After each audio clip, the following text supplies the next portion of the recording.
So students, we were going through the chapter 1 rational number for class 8. Recently we came through the topic standard rational number, the standard form of rational number, addition of rational number. Today we will be covering the topic that is properties of addition of rational numbers. When you add two or more rational numbers, what are the properties that exist? Basically there are 5 properties. They are closure property, commutative law, associative law, existence of additive identity, and existence of additive inverse. Beginning with the closure property. Closure property states that the sum of two rational numbers is always a rational number, which means suppose first rational number, that is 1 by 2, is added to second rational number, that is 3 by 4. The sum that comes out, that is 5 by 4, shall always be a rational number. So, when two rational numbers are added, the sum, the result is always a rational number. So, this is what the closure property states. Second is commutative law. Commutative law says that if you add two rational numbers, say a by b and plus c by d, the order can be exchanged. The result remains same even if the order is exchanged. That means if you write c by d first and then a by b, then also the results shall remain the same. For example, 5 by 2 plus 3 by 5, 5 by 2 is the first rational number, 3 by 5 is the second rational number. Now exchange the order, is equal to 3 by 5 plus 5 by 2. So the result remains same even if the order is exchanged. Okay. Coming to third, that is associative law. Suppose there are 3 rational numbers that are added.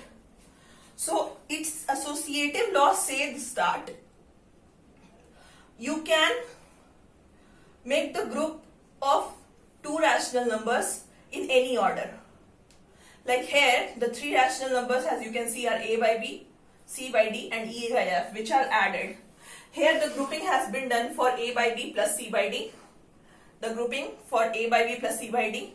And again, if you group c by d plus e by f, the result remains the same. As you can see here, a by b plus c by d plus e by f. Grouping here is done between c by d and e by f. Even then, the result remains same. That means either you add these 2 rational numbers first, or you add the latter 2 rational number first. The result shall not change. Fourth one is existence of additive identity. So 0 is such a rational number which when added to any rational number gives the same rational number as result. For example, if a by b is a rational number which is added to 0, it is similar as 0 plus a by b, which we learnt in commutative law that exchanging the place does not change the result. So 0 plus a by b is equal to a by b. A by b when added to 0 gives the same result, that is a by b. So suppose a by b is a rational number, then 0 is its additive identity. Why is 0 additive identity? Because 0 added to any rational numbers gives the same rational number as the result. Fifth, existence of additive inverse. For any rational number, say a by b, there exists minus a by b, that means negative of that rational number. Now, such that when you add the two numbers, it means the given rational number and then the negative of that rational number, the result comes out to be 0.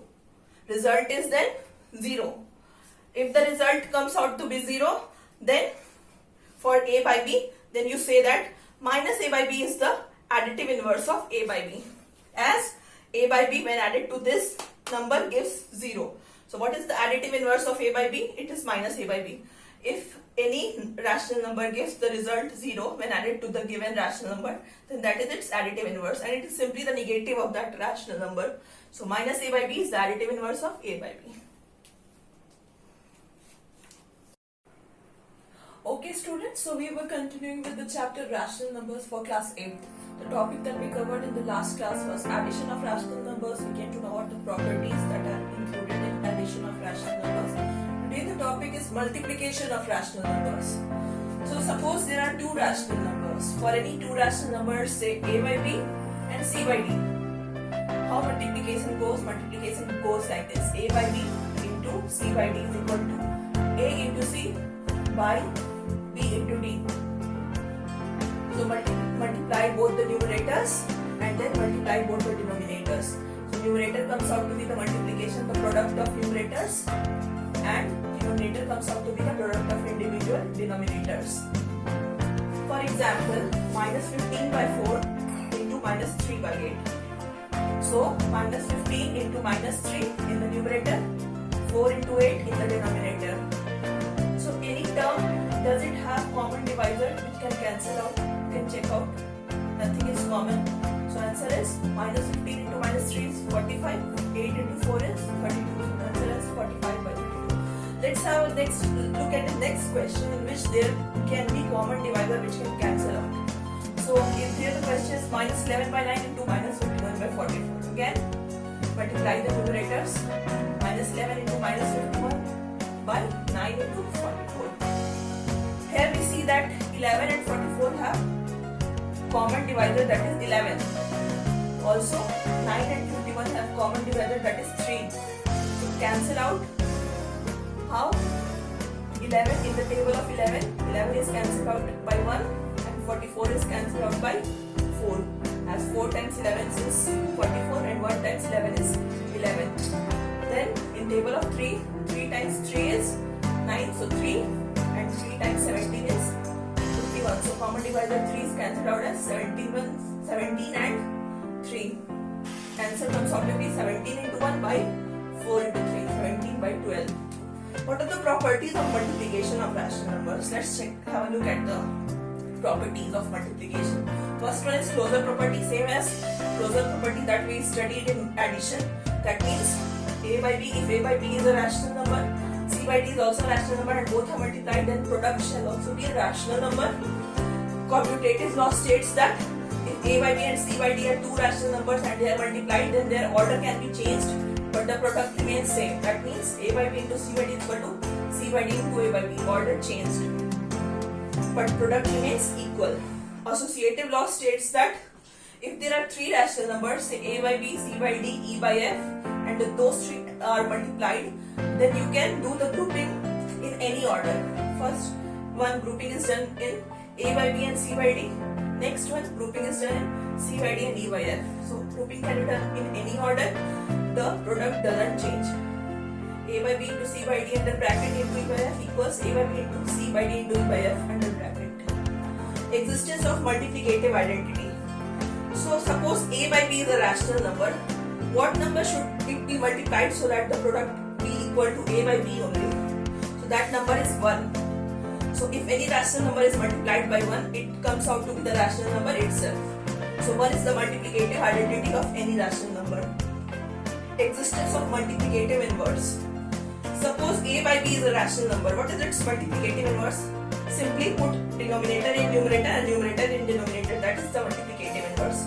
That means B by A is the multiplicative inverse of A by B. Exchange numerator and denominator. Multiplicative inverse comes out is B by A. So multiplicative inverse is also known as reciprocal. So multiplicative inverse of A by B is B by A. When both are multiplied, that means the rational number and its multiplicative inverse, product is 1 always. A by B into B by A is equal to 1. Well, you have to note down that 0 has no reciprocal, as 0 can be written as 0 by 1, but 1 by 0 is not defined. Reciprocal of 1 is 1 only, and reciprocal or multiplicative inverse of minus 1 is minus 1 only. That's minus 1 into minus 1. Minus 1 and its multiplicative inverse minus 1 is 1 as